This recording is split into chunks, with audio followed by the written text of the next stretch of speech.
Hello. आज first chapter sweetest love I do not go part 2 का पहला poetry है जिसका आज जिक्र करेंगे।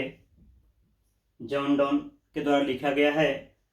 ये जॉन डॉन है और ये जो है इनकी वाइफ एंड मोर है जिनके बारे में ये जिक्र किया गया है। ये इनकी वाइफ है और ये जॉन डॉन है। ठीक है, तो आज का जो पोयम है sweetest love I do not go रेनो पार्ट 2 का फर्स्ट लेसन है पोएट्री डिपार्टमेंट का। हम लोग कोई भी टॉपिक शुरू करने से पहले कवि के बारे में जिक्र करते हैं। कोई भी टॉपिक शुरू होता है तो हम लोग कवि के बारे में पहले जिक्र करते हैं। ठीक है, तो यहाँ भी हम लोग कवि के बारे में ही जिक्र करेंगे, जॉन डॉन के बारे में। उसके बाद हम लोग पोयम की ओर बढ़ेंगे। पहले हम लोग जॉन डॉन के बारे में जिक्र करेंगे, उसके बाद पोयम की तरफ बढ़ेंगे। ध्यान दीजिए क्या कहा जा रहा है। यहाँ कहा जा रहा है कि जॉन डॉन 1572-1631 यानी जॉन डॉन का जो जन्म हुआ था यानी 1572 में हुआ था और वे 1631 में डेथ कर गए थे। कब डेथ कर गए थे?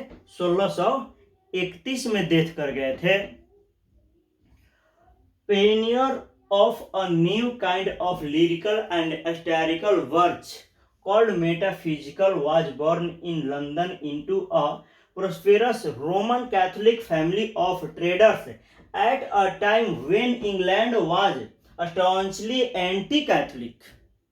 देखिए यहाँ क्या कहा जा रहा है, यहाँ ये जिक्र किया जा रहा है कि जॉन डॉन जो थे एक तरह से संगीतात्मक और व्यंग्यात्मक पूर्ण जो कविता जो था उसके एक नए प्रकार के खोज करने वाले बंदे थे, खोज करने वाले व्यक्ति थे। जो संगीतमय कविता हो जाता है, व्यंग्य कसा जाता है, उस प्रकार की कविता के एक तरह से खोज करने वाला ये कवि थे। और कॉल्ड मेटाफिजिकल, और इन्हें आध्यात्मिक कवि भी कहा जाता है। क्या कहा जाता है? आध्यात्मिक कवि कहा जाता है। वाज बॉर्न, वे जन्मे इन लंदन, कहा? लंदन में जन्मे थे। इनटू, क्वेश्चन आ सकता है कि इनका जन्म कब हुआ? तो 1572 में। ये कब डेथ किए? 1631 में। ये याद रखिएगा। दूसरा चीज कि इनको कौन सा कवि कहा जाता है, तो आप इसको याद रखिएगा, मेटाफिजिकल कवि कहा जाता है। किनको? इन कवि को, जॉन डॉन को। ये 17वीं सदी के कवि है। ये भी क्वेश्चन आ जाएगा कि ये कवि जो थे किस सदी के थे, तो आप सीधा ही आएगा कि 17th सेंचुरी के ये कवि थे।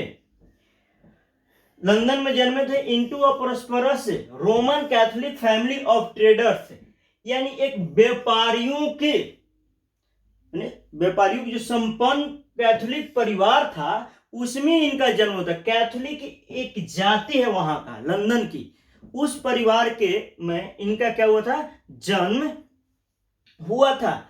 एट अ टाइम, उस समय में, जब इनका जन्म हुआ था उस समय England was staunchly anti Catholic. England जो था कट्टर विरोधी था। किसका? तो कैथोलिक का।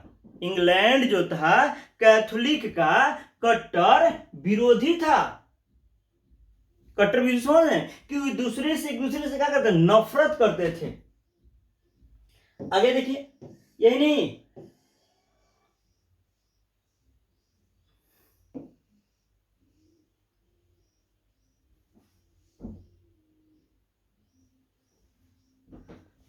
जॉन डॉन जो थे वाज फोर्स्ड, इन्हें दबाव दिया गया to leave Oxford university without a degree.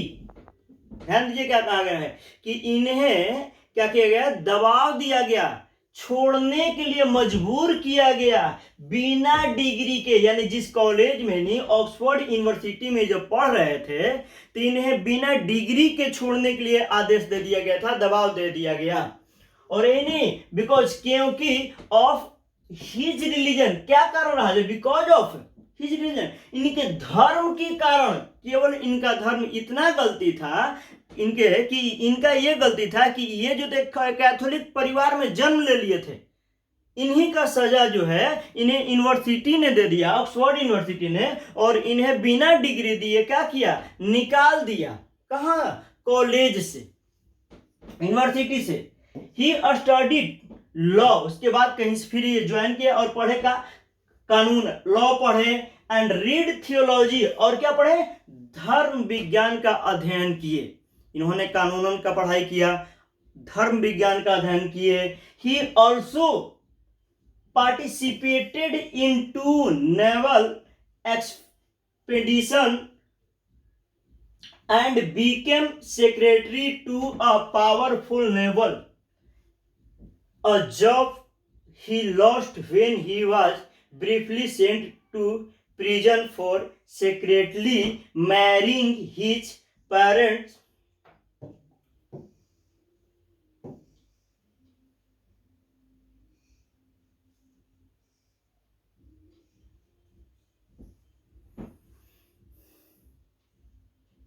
गौर कीजिएगा, यानी ही रिलीज, इन धर्म के चलते छोड़ दिया गया। ही अध्ययन किया किस चीज का, कानून का, एंड रीड अध्ययन किए, थियोलॉजी यानी धर्म विज्ञान का अध्ययन किए। ही ऑल्सो पार्टिसिपेटेड, उन्होंने भाग लिया, इन 2 नेवल एक्सपीडिशंस, यानी किसमें, 2 नौसेना अभियानों में। नौसेना जो हम लोग नेवी कहते हैं, वो 2 नौसेना अभियानों में इन्होंने भाग भी लिया, and became secretary to a powerful noble, a job he lost when he was briefly sent to prison for secretly marrying his patron's niece।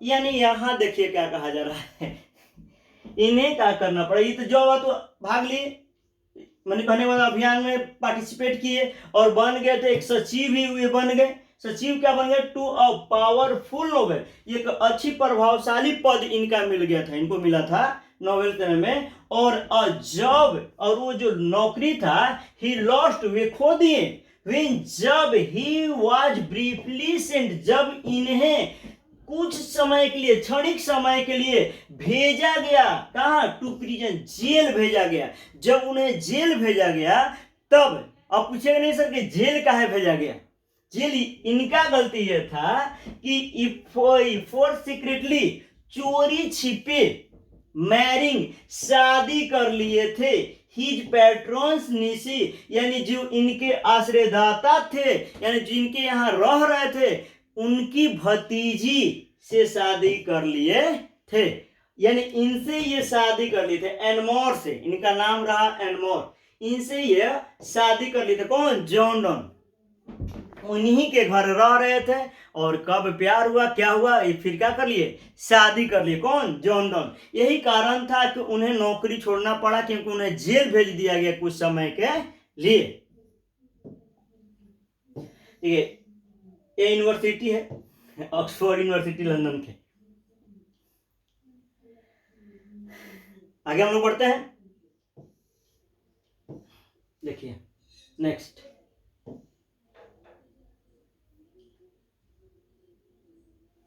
यहां रखे, इन 1615, यानी 1615 में, 1615 में, एट द एज ऑफ 42, 42 वर्ष के उम्र में, 1615 में 42 वर्ष के उम्र में, डॉन एक्सेप्टेड, स्वीकार किए, ordination in the Anglican church, and soon became one of the greatest preachers of his time। देखिए, जो वो जेल वगैरह से शादी तो भाई कर लिए थे, वो तो बात वहां चला गया, लेकिन 42 वर्ष के उम्र में इन्हें स्वीकार किया, इन डॉन ने स्वीकार कर लिया, कोची, एक पादरी का पद होगा इन द एंग्लिकन चर्च। ये जो एंग्लिकन चर्च है, ये इस चर्च में इन्हें पादरी बना दिया गया, ये जो जिसको मैंने जो इसमें पूजा मेन होते हैं, इस पद को इन्हें दे दिया गया, किन्हें, जॉन डॉन को। एंड ये आ सकता है कि ये पादरी का जो पद एक्सेप्ट किए थे, स्वीकार किए थे। किस उम्र में किए थे? तो 42। तो किस चर्च के लिए? तो एंग्लिकन चर्च के लिए स्वीकार किया गया था। शीघ्र सुन became one of the greatest preachers of his time, यानी अपने समय के महान उपदेशकों में से ये एक बन गए। यानी उस समय में ये जो है महान उपदेशक जो लोग थे, अच्छे अच्छे उपदेशक थे, उनमें से इनका एक अलग स्थान बन गया, इनका अलग नाम आ गया। इन लाइव लिरिसिज्म और जो है गे काव्य, यानी जो गाने वाले जो काव्य रहा, done bro completely with the Petrarchan tradition, और वो धीरे धीरे वो क्या किए, पूर्ण रूप से जो पुरानी परंपराएं थी उसको पूर्ण रूप से क्या करते गए, तोड़ते चले गए। एंड इंट्रोड्यूसिंग और परिचय कराते गए एन इंटेलेक्चुअल, बौद्धिक एंड कल्क्यूटोल,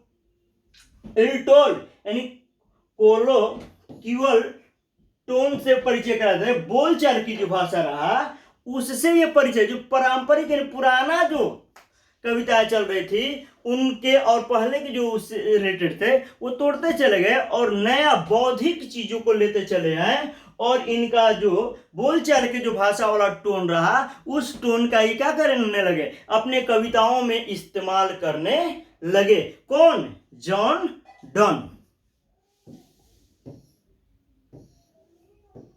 देखिए, हिज पोयम इज, यानी इनकी कविताएं जो है, हिज पोयम इज, इनकी कविताएं जो है प्रेम, हिज लव पोएम्स, इनके प्रेम भरे जो कविताएं जो होते हैं इस्तेमाल किए जाते हैं the latest discovery of science, विज्ञान के एक नया खोज के, या एंड जियोग्राफी, भौगोलिक की नया खोज हो, उसमें इनकी जो है क्या कहते हैं, कविताएं का इस्तेमाल किया जाता है। टू हैमर होम, और उस पर जोर दिया जाता है, एट अ पॉइंट, एक किसी भी बिंदु पर, एंड कंबाइन, और ये समावेश करता है passion with verbal and intellectual teaching, यानी किस चीज को, यानी ये जो उस भाव को, जो शाब्दिक और बौद्धिक जो भाव होता है उस भाव के बिंदु को समावेश किया जाता है, जो किसी में पीड़ा को दर्शाता है, बुद्धि के माध्यम किसी के पीड़ा या दर्द को दर्शाता है। इन चीजों को क्या करते हैं,